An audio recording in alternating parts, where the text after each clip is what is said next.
Welcome to ProspHer Collective with Allie and Amanda.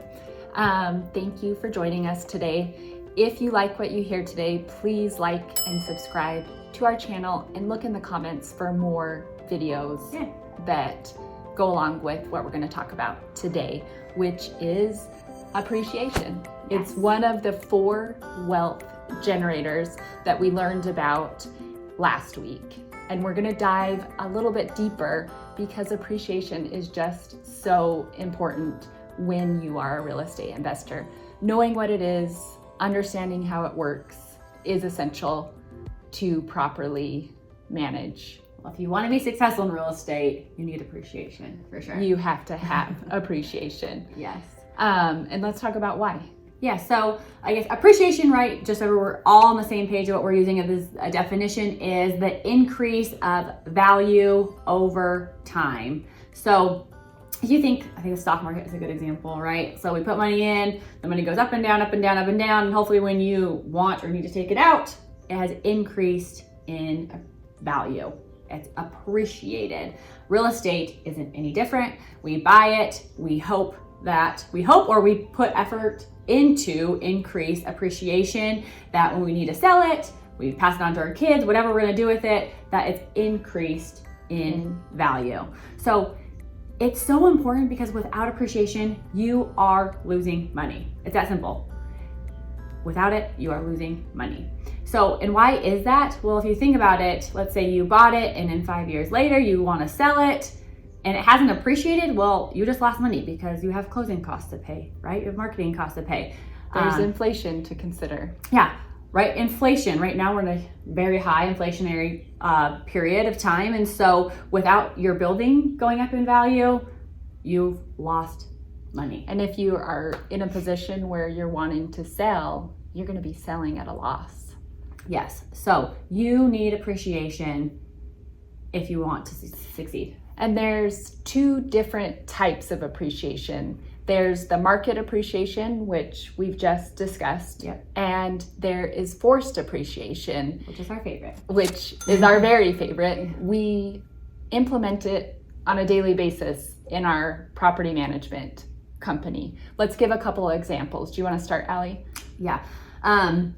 So let's just say you want to go buy a 10-unit residential multifamily, and 2 of the units are renting for $1,000 a month. Let's just say they're all the same. They're all 1-bedroom units. And the other 8 are renting for $800 a month. That's our favorite situation to be in. Yes. So it's already been proven that you can raise rent to $1,000 a month.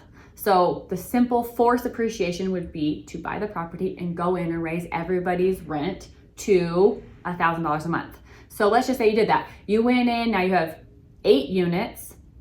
They have all increased by $200 a month. So that's $1,600 a month. They've increased your net operating income, or your NOI.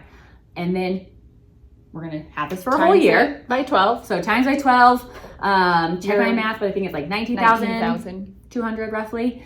And so now we've increased our cash or our net operating income by 19,200. And now to see how it impacts the value, just wait for this, because this is mind-blowing, right? Part. So you take that increase of NOI and you divide it by your market cap rate. Which ours is typically 7%. Not Well, typically, right now, but right now it's about 7%. 2 years ago during it was like COVID, 3%. we were at 3, 4. Yes. And bigger markets were in Montana, so our cap rate is higher. Most of the bigger markets are still at 4, 5, 6% cap rates. So if you divide that increase, 19,200, divide by 0.07, your cap rate, your increased value is $274,000 in 1 year. In 1 year. So now if you went to go sell that property, you just put $274,000 in your pocket. And additional kind of examples that are cool that we've done is if you add a washer and dryer hookup to the unit, typically that will get you anywhere between $50 and $100 per month of extra rental income. Yeah, you'll definitely want to check your market, but what we've seen across the board typically is putting that washer dryer hookup, you can charge more rent. And an even easier that doesn't have any costs associated with it is billing back utilities to the tenants, which is called ratio utility billing. That sounds fancy and scary, but it does. It really is pretty simple. I'm going to break it down with an 8-plex that we manage that we recently implemented RUBS. So it's not an individually metered, meaning there is one bill for all 8 tenants, which has made it in the past impossible for the owner to charge each of these tenants. Yeah, so they usually just eat the cost, right? So we use the ratio utility billing system based on occupancy, so based on the number of people living in the unit. Yes. And we ratio what each tenant pays. So they each pay their fair share, their portion of that water bill. And we have now pushed that $400 monthly water bill. The tenants now pay 100% of that bill. And if I could be thinking like, it's just $400. Amanda, like, let's do the math. Do I really want to spend the time being like, okay, so 400 divided by 8 and then send it to all the tenants? Well, we're going to show you why you want to do it. So, okay, so let's take that $400 gain per month and we're going to times that by 12. So it's about $4,800, roughly $5,000 a year. We divide that by that 7% cap rate and we gain $70,000 approximately in value. Wait, seriously, like, I mean, what do you think? Maybe 15 minutes a month to send that utility bill? I think it's actually even, we have a software. If you didn't have a software, if you had to do it by hand. But it would be about 15 minutes. I've done it by hand. So if you said that 15, by 12, it's like, that's a couple hours of your time and you just made $70,000. Like, I don't know where else. Well, you probably can. There's probably people out there that make that amount of money per hour. But that's an easy $70,000 to gain in a year on your property. So that's why we love forced appreciation, because we can control it. And I don't know if that says something about us being control freaks, but like she is the control freak.